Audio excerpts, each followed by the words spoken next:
पूरा सोच दिया कि कुछ नहीं है, कुछ नहीं बचा हुआ है।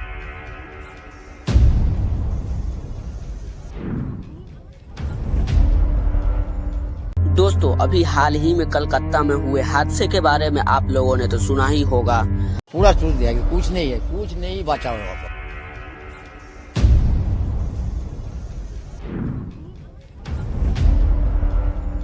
आखिर उस रात हुआ क्या था उस लेडी डॉक्टर के साथ, आइए जानते हैं इस वीडियो में। आपसे एक रिक्वेस्ट है कि वीडियो को एंड तक जरूर देखिएगा, वीडियो को जरा सा भी स्किप ना करिएगा। तो चलिए बिना देर किए वीडियो स्टार्ट करते हैं। 9 अगस्त 2024 को सुबह के लगभग 10:53 के आसपास कलकत्ता का एक मेडिकल कॉलेज है, आरजीकर मेडिकल कॉलेज हॉस्पिटल। यहाँ से एक व्यक्ति के पास फोन पहुँचता है। फोन करने वाला व्यक्ति ने कहा कि क्या आप लेडी डॉक्टर के पिताजी बात कर रहे हैं? उधर से कहा जाता है हाँ, बात कर रहा हूँ। ये बात बताया जाता है कि जितना भी जल्दी हो सके आप मेडिकल कॉलेज में आ जाए, आपकी बेटी की बहुत ज्यादा तबीयत खराब है। जैसे ही पिता ने ये बात सुनी, पिता को यकीन नहीं हो रहा था कि रात को बात तो हुई थी कि अचानक तबीयत कैसे खराब हो सकती है। इससे पहले कि वो कुछ पूछ पाते फोन कट जाता है, और जब फोन कट जाता है तो पिता ने उस व्यक्ति को एक के बाद एक फोन करना शुरू कर दिया, लेकिन वो व्यक्ति फोन रिसीव नहीं कर रहा था। हार थक कर जब कई बार हो जाते हैं तो उसने फोन रिसीव किया। पिता पूछते हैं कि आखिर मेरी बेटी को हुआ क्या है? व्यक्ति कहता है कि आपकी बेटी ने अपनी जीवन लीला समाप्त कर लिया है, यानी कि वो मर चुकी है। जैसे ही पिता ने ये बात सुनी, पिता रोने लगते हैं और उस लेडीज डॉक्टर की माँ भी रोने लगती है। इससे पहले कि वो मेडिकल कॉलेज पहुँचते ये जानने की कि क्या हुआ है, इस बात को जानने की प्रयास करते हैं, तब तक ये बात हजारों नहीं, लाखों नहीं, करोड़ों लोगों तक पहुंच जाती है। जिस रूप में पहुंचती है तो लोग सोचने पर मजबूर हो जाते हैं कि आखिरकार ऐसा कैसे हो सकता है। फिर ये बात मोबाइल के माध्यम से बड़ी संख्या में लोगों तक पहुंच जाती है, और जिसने भी इस घटना को अंजाम दिया था उसका क्रूर चेहरा भी लोगों के सामने आ चुका था।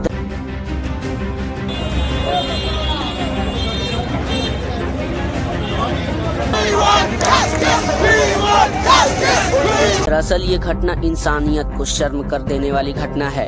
जिसने भी इस घटना के बारे में सुना वो सोचने पर मजबूर हो जाता है कि इंसानों के शक्ल में आखिर ये कैसा जानवर है। आज की कहानी सुनने के बाद शायद आप सब भी भौचक रह जाएंगे। आज की घटना में आप लोगों को सुनाने जा रहा हूँ, ये सच्ची घटना है। ये सच्ची घटना है पश्चिम बंगाल के कलकत्ता सिटी का एक इलाका है लाल बाजार, और लाल बाजार के इलाके में आरजीकर मेडिकल कॉलेज हॉस्पिटल। दरअसल इसी मेडिकल कॉलेज की चेस्ट मेडिसिन डिपार्टमेंट में पीजी मतलब फर्स्ट ग्रेजुएट एक ट्रेनी डॉक्टर होते हैं। 8 अगस्त की रात लगभग 11 बजे की रात आसपास उनके माँ के उनके पास कॉल आता है। माँ अक्सर अपनी बेटी को फोन करके उनकी हालचाल पूछती थी। आज भी हालचाल लिया, बेटी तुम खाना खाया, क्या कर रही हो? बेटी बोलती है माँ तुम रोज कॉल करती हो, क्या बात है? नहीं बस ये पूछने के कि बेटी खाना खाया या नहीं खाया। बेटी हंसकर जवाब देती है अभी खाना नहीं खाया, अभी खाना खाने का टाइम नहीं हुआ है, टाइम हुआ राउंड पर जाने का, मरीजों को देखने के लिए जाना है, मैं फोन रखती हूँ। जैसे ही मुस्कुराकर बेटी ने फोन रखा, बेटी अब वो राउंड पर निकल जाती है, क्योंकि वो लेडी डॉक्टर है, ट्रेनिंग ले रही है। यहाँ पर काम करते कब रात के 2 बज जाते हैं पता ही नहीं चलता है। वो अपने जूनियर से बात कर रहे होते हैं कि तुमने खाना खाया? जी हाँ, खाना तो अभी नहीं खाया, साथ खाते हैं। अब लेडी डॉक्टर अपने 2 जूनियर के साथ मिलकर खाना खाते हैं। खाना खाने के बाद कहती है कि मुझे थोड़ी थकान सी महसूस हो रही है, मैं आराम करने के लिए जा रही हूँ। यानी कि 4थी मंजिल पर सेमिनार हॉल है, वो लेडी डॉक्टर वहाँ पर आराम करने के लिए चली जाती है। अब यानी कि अगला दिन निकलता है, यानी 9 अगस्त 6 बजे के आसपास कुछ लोगों की नजर पड़ती है महिला डॉक्टर के ऊपर। महिला डॉक्टर को जिस हालत में देखा जाता है कोई देख नहीं पा रहा था। दरअसल जो उनका शरीर था वो अर्धनग्न अवस्था में था, सर से लेकर पैर तक ऐसे कोई भी हिस्सा नहीं था जहाँ पे चोट का निशान नहीं था। ऐसा लग रहा था किसी ने अलग अलग हिस्सों को पूरी तरह से काटा है, उन्हें नुकसान पहुँचाने की कोशिश की गई है। आंखें और प्राइवेट पार्ट से खून बह रहे हैं, उसकी गर्दन भी टूट चुकी थी। अब ये बात घर वालों को सूचना दी जाती है, लेकिन दूसरे रूप में दी जाती है कि तुम्हारी बेटी बीमार है। उसके बाद घर वाले परेशान हो जाते हैं, तो फिर उसने बताया जाता है कि तुम्हारी बेटी की जीवन लीला समाप्त हो गई है, यानी कि वो मर चुकी है। लेकिन घर वालों को यकीन नहीं हो रहा था।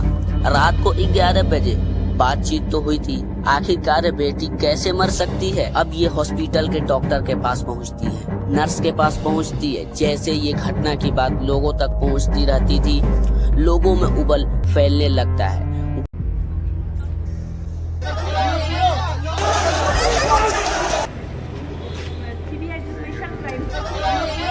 गुस्सा आने लगता है। अब उसके बाद डॉक्टर हो या नर्स हो, सब ये धरना प्रदर्शन शुरू कर देते हैं। बात बीजेपी के नेताओं तक पहुंच जाती है तो बीजेपी के नेता भी सड़क पर उतर आते हैं। कहते हैं इस मामलों को दबाने का प्रयास किया गया है। कहीं न कहीं पुलिस की भूमिका जो है सही नहीं है, मेडिकल प्रशासन की जो भूमिका है वो सही नहीं है, और इस तरह से मामले को दबाने का यानी कि सरकार पर भी उंगली उठाई जा रही है। ममता बनर्जी की सरकार चल रही है, उन पर भी उंगली उठाई जा रही है। मामला दबाने का प्रयास किया जा रहा है। इसकी सीबीआई जांच होनी चाहिए। अब पुलिस वालों ने घर वालों को बुलाया।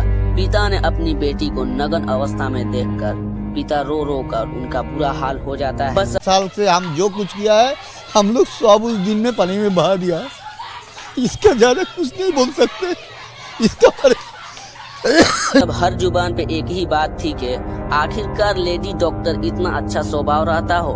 31 साल जिसका उम्र है, अभी के साथ वो प्रिय स्वभाव के साथ बात करती थी, मदद करती थी। आखिर कौन उनको इस तरह से मारेगा? कौन उनका बलात्कार करेगा? कौन उनका शरीर के हर हिस्से को दांतों से काटेगा? कौन उनकी गर्दन की हड्डी को तोड़ेगा? कौन हो सकता है ये दरिंदा? सबके जुबान पर एक ही सवाल था। पुलिस ने लाश को कब्जे में ले लिया और पोस्टमार्टम के लिए भेजा। उसके बाद जब रिपोर्ट आती है, अब ये रिपोर्ट, इस कहानी जब सोशल मीडिया के माध्यम से लोगों तक वायरल हो जाती है तो लोगों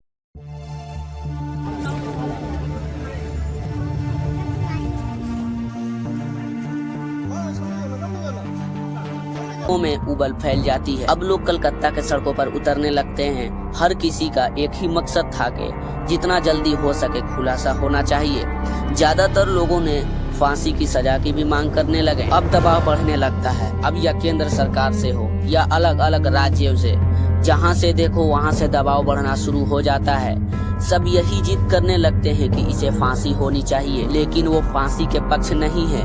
जिस तरह से जिन्होंने ये हरकत किया है, इसमें से सबसे बड़ी सजा मिलनी चाहिए। इसमें आप लोगों का क्या राय है कमेंट सेक्शन में जरूर बताएं। तो दोस्तों मिलते हैं अगले वीडियो में, तब तक के लिए जय हिंद।